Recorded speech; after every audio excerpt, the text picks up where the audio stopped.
فتح مکہ کے بعد بہت سے قبائل نے اسلام قبول کر لیا، لیکن حوازن اور بنو ثقیف کے قبیلوں نے چند اور قبائل کو اپنے ساتھ ملا کر 4000 کا لشکر تیار کیا اور مسلمانوں سے زور آزمائی کا فیصلہ کیا۔ نبی کریم صلی اللہ علیہ وسلم کو ان کے ارادوں کی اطلاع ہوئی تو آپ نے اپنے ایک صحابی کو تحقیق کے لیے بھیجا۔ انہوں نے تصدیق کی، تب آپ نے مسلمانوں کو تیاری کا حکم فرمایا۔ چنانچہ 10,000 مدنی اور 2,000 مکی فوج کا لشکر تیار ہو گیا۔ بعض لوگوں نے لشکر کی کثرت کے پیش نظر کہا، آج ہم مغلوب نہیں ہوں گے۔ یہ بات رسول اللہ صلی اللہ علیہ وسلم پر گراں گزری۔ شام ہوئی تو ایک سوار نے آ کر اطلاع دی کہ بنو حوازن عورتوں، بچوں اور اونٹ بکریوں سمیت نکلے ہیں۔ آپ یہ سن کر مسکرائے اور فرمایا، یہ کل انشاءاللہ مسلمانوں کا مال غنیمت ہوگا۔ 10 شوال 8 ہجری کی رات رسول اللہ صلی اللہ علیہ وسلم حنین پہنچے۔ وادی حنین مکہ معظمہ سے 30 میل دور واقع ہے۔ آپ نے وادی میں داخل ہونے سے پہلے سحر کے وقت لشکر کو ترتیب دیا۔ مہاجرین کا پرچم علی بن ابی طالب کو دیا، اوس کا پرچم اسید بن حذیر رضی اللہ عنہ کو، اور خزرج کا پرچم حباب بن منذر کو، اور کچھ دوسرے پرچم دوسرے قبائل کو دیے۔ 2 زرہیں پہنی، سر اور چہرے پر خود رکھا۔ اس کے بعد ہراول دستے نے وادی میں اترنا شروع کیا۔ اسے چھپے ہوئے دشمن کی موجودگی کا علم نہیں تھا۔ ابھی وہ اتر ہی رہا تھا کہ اچانک دشمن نے ٹڈی دل کی طرح تیروں کی بارش کر دی۔ پھر دشمن مسلمانوں پر ٹوٹ پڑا۔ اس اچانک حملے سے ہراول دستے میں انتشار پھیل گیا۔ اس میں موجود مسلمانوں کے پاؤں اکھڑ گئے۔ جو لوگ پیچھے تھے وہ بھی انہی کے ساتھ ہو لیے۔ جہاں تک رسول اللہ صلی اللہ علیہ وسلم کا تعلق ہے تو نہ صرف یہ کہ آپ چند انصار اور مہاجرین کے ساتھ اپنی جگہ پر ثابت قدم رہے، بلکہ آپ دشمن کی طرف بڑھنے کے لیے اپنے خچر کو ایڑ لگاتے اور فرماتے جا رہے تھے، انا النبی لا کذب انا ابن عبد المطلب، میں نبی ہوں، جھوٹا نہیں، میں عبد المطلب کا فرزند ہوں۔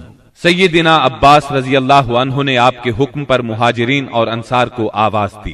یہ آواز سنتے ہی ہر طرف سے مسلمان رسول اللہ صلی اللہ علیہ وسلم کے گرد جمع ہونے لگے، اور اللہ نے اپنے رسول اور مسلمانوں پر سکینت طاری کر دی اور ان دیکھا لشکر اتارا۔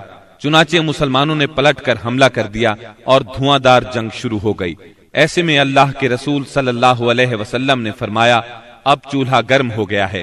پھر آپ نے ایک مٹھی میں مٹی لے کر ان کے چہروں پر ماری اور فرمایا، شاہت الوجوہ، چہرے بگڑ جائیں۔ اس مٹی سے ان کی آنکھیں بھر گئیں۔ اس کے بعد ان کی دھار کند اور ان کا کام پچھڑتا چلا گیا، یہاں تک کہ وہ پراگندہ ہو کر بھاگ نکلے، اور مسلمانوں نے مارتے کاٹتے ان کا پیچھا کیا۔ چنانچہ عورتوں اور بچوں کو پکڑ لیا اور بہت سے فوجیوں کو گرفتار کر لیا۔ اس دن سیدنا خالد بن ولید رضی اللہ عنہ کو بھی بہت زخم آئے۔ ادھر رسول اللہ صلی اللہ علیہ وسلم کے ساتھ اللہ کی عنایت دیکھ کر بہت سے مشرکین مسلمان ہو گئے۔ مشرکین بھاگے تو 3 گروہوں میں تقسیم ہو گئے۔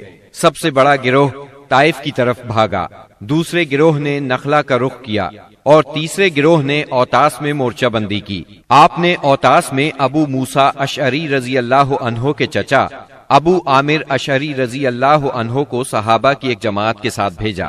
انہوں نے دشمنوں کو مار کاٹ اور بھگا کر سارے مال غنیمت پر قبضہ کر لیا۔ البتہ ابو عامر اشعری رضی اللہ عنہ خود اس معرکے میں شہید ہو گئے، اور ان کی جگہ ابو موسیٰ اشعری رضی اللہ عنہ نے سنبھالی اور کامیاب و کامران لوٹے۔ دوسری طرف مسلمانوں کی ایک جماعت نے نخلا بھاگنے والوں کا تعاقب کیا، درید بن سما کو جا پکڑا اور اسے قتل کر دیا۔ رسول اللہ صلی اللہ علیہ وسلم نے مال غنیمت اور قیدیوں کو جمع کرنے کا حکم دیا۔ اس کی کل تعداد یہ تھی، اونٹ قریباً 24,000، بکریاں 40,000 سے زیادہ، چاندی 4,000 اوقیہ یعنی 1,60,000 درہم، عورتیں اور بچے 6,000۔ ان سب کو جیرانہ میں جمع کر کے سیدنا مسعود بن عمرو غفاری رضی اللہ عنہ کو ان کا نگران مقرر فرمایا۔ اس کے بعد آپ نے طائف کی طرف توجہ فرمائی۔ آپ خود اس سمت میں بڑھے۔ طائف مکہ سے 60 میل کے فاصلے پر ایک سرسبز پہاڑ کے دامن میں واقع ہے۔ آپ نے طائف کا محاصرہ کر لیا۔ یہ محاصرہ 20 دن تک جاری رہا۔ لیکن شہر فتح نہ ہو سکا۔ محاصرہ چھوڑ کر آپ جعرانہ کے مقام پر تشریف لائے۔ یہاں مال غنیمت ذخیرہ کیا گیا تھا۔ رسول اللہ صلی اللہ علیہ وسلم طائف سے جعرانہ واپس آ کر 10 دن سے زیادہ ٹھہرے رہے۔ مال غنیمت تقسیم نہ فرمایا۔ آپ کو انتظار تھا کہ حوازن توبہ کر کے آ جائیں اور اپنے مال اور قیدی واپس لے جائیں، لیکن جب وہ نہ آئے تو آپ نے مال غنیمت میں سے خمس یعنی 5واں حصہ نکالا اور تالیف قلب کے لیے کمزور اسلام والوں کو عطا فرمایا۔ کچھ ایسے لوگوں کو بھی دیا جو ابھی تک مسلمان نہیں ہوئے تھے، تاکہ ان کی نظروں میں اسلام محبوب ہو جائے۔ انصار کو رسول اللہ صلی اللہ علیہ وسلم کے اس فعل پر حیرت ہوئی کہ آپ نے تالیف قلوب کی خاطر اندازے سے بڑھ کر عطیے دیے اور انصار کو کچھ نہ دیا۔ چنانچہ بعض انصار نے کہا، یہ کیسی تعجب کی بات ہے کہ آپ قریش کو دے رہے ہیں اور ہمیں چھوڑ رہے ہیں، حالانکہ ہماری تلواروں سے ان کا خون ٹپک رہا ہے۔ یہ بات انصار کے رئیس سیدنا سعد بن عبادہ رضی اللہ عنہ نے آپ تک پہنچائی۔ آپ نے صرف انصار کو جمع فرمایا، اللہ کی حمد و ثنا کی، پھر اللہ نے آپ پر جو احسان کیا تھا اس کا ذکر کیا۔ اس کے بعد فرمایا، انصار کے لوگوں، تم اپنے جی میں دنیا کی ایک حقیر سی گھاس کے لیے ناراض ہو گئے۔ اس کے ذریعے سے میں نے لوگوں کا دل جوڑا تھا تاکہ وہ مسلمان ہو جائیں، اور تمہیں تمہارے اسلام کے حوالے کر دیا تھا۔ اے انصار، کیا تم اس سے راضی نہیں کہ لوگ اونٹ بکریاں لے جائیں اور تم رسول اللہ صلی اللہ علیہ وسلم کو لے کر اپنے ڈیروں پر جاؤ؟ اس ذات کی قسم جس کے ہاتھ میں محمد کی جان ہے، اگر ہجرت نہ ہوتی تو میں بھی انصار کا ایک فرد ہوتا، اور اگر سارے لوگ ایک راہ چلیں اور انصار دوسری راہ تو میں بھی انصار ہی کی راہ چلوں گا۔ اے اللہ، انصار پر رحم فرما، انصار کے بیٹوں پر رحم فرما اور انصار کے پوتوں پر رحم فرما۔ اس پر لوگ اس قدر روئے کہ داڑھیاں تر ہو گئیں اور کہنے لگے، ہم راضی ہیں کہ ہمارے حصے اور نصیب میں رسول اللہ صلی اللہ علیہ وسلم ہوں۔ اس کے بعد رسول اللہ صلی اللہ علیہ وسلم واپس آ گئے اور انصار بھی واپس ہو گئے۔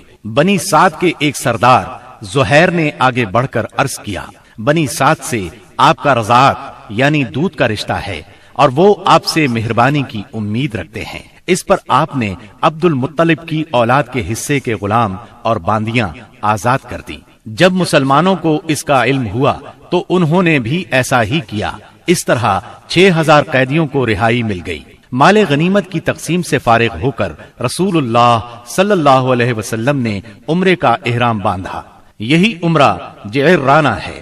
عمرے سے فارغ ہو کر مدینہ واپسی کی راہ لی اور ذیقعد میں 6 دن یا 3 دن باقی تھے جب آپ مدینہ منورہ پہنچے۔ محرم 9 ہجری میں مدینہ منورہ خبر پہنچی کہ بنو تمیم قبائل کو جزیہ نہ دینے پر اکسا رہے ہیں۔ رسول اللہ صلی اللہ علیہ وسلم نے عیینہ بن حصن فزاری کی قیادت میں 50 سواروں کا ایک دستہ بھیجا۔ انہوں نے صحرا میں حملہ کر کے ان کے 11 آدمی، 21 عورتیں اور بچے گرفتار کر لیے اور انہیں مدینہ لے آئے۔ اس کے بعد بنو تمیم کے 10 سردار آئے اور شاعری اور خطابت کے مقابلے کی خواہش ظاہر کی۔ چنانچہ ان کے خطیب اتارد بن حاجب نے خطبہ دیا۔ اس کا جواب سیدنا ثابت بن قیس رضی اللہ عنہ نے دیا۔ پھر ان کے شاعر زبرقان بن بدر نے اشعار کہے۔ جواب میں سیدنا حسان بن ثابت رضی اللہ عنہ نے اپنے اشعار پیش کیے۔ انہوں نے اسلام کے خطیب اور شاعر کی فضیلت کا اعتراف کیا اور مسلمان ہو گئے۔ رسول اللہ صلی اللہ علیہ وسلم نے ان کے قیدی واپس کر دیے اور انہیں بہترین تحائف سے نوازا۔